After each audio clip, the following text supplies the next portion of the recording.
কামালের অনেক ইচ্ছা ছিল, এত বছর হয়ে গেছে কলকাতায় এসেছে, বাট ও ভিক্টোরিয়া পার্ক কখনো দেখেনি।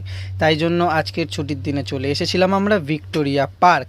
আর ভিক্টোরিয়া পার্ক সত্যি আগের থেকে অনেকটা পাল্টে গেছে, মানে সেরকম হই হুল্লোড় সেরকম জোশ এখন আর নেই। কারণ আমি মাঝে একবার ভিক্টোরিয়াতে এসেছিলাম এবং সেখানে ভেতরের যে আগেকার জিনিসগুলো না সত্যি অনেক কিছু গায়েব করে দেওয়া হয়েছে। আর এখন সত্যি যে জিনিসগুলো আছে সত্যি অতটা মানে শেখার মতন নয়, ঠিক আগের মতন ভিক্টোরিয়ার সেই ভাবটা আমরা পাবো না।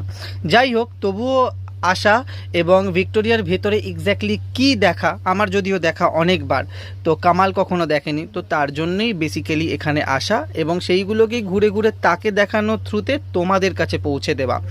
ভেতরে তোমরাও গিয়ে ঘুরে আসতে পারো বাচ্চা কাচ্চাদের জন্য, ঠিক আছে, বাট আমরা আগে যা যা দেখেছি সত্যি এখন ওই জিনিসগুলোকে সত্যি মিস করলাম। দুতলা পোর্শনটা তো সত্যি অতটা কিছু দেখতে পেলাম না আগেকার দিনে। যাই হোক, ভিক্টোরিয়াটা ভালো লাগলো, একদিনের অভিজ্ঞতার জন্য ভিক্টোরিয়া ইজ আ পারফেক্ট। সেটাই তোমাদেরকে ঘুরিয়ে দেখালাম, কিছু ফটোশ্যুট করলাম, কিছু ছবি তুললাম, তুলে টুলে আলটিমেট আজকের বাড়ির দিকে রওনা।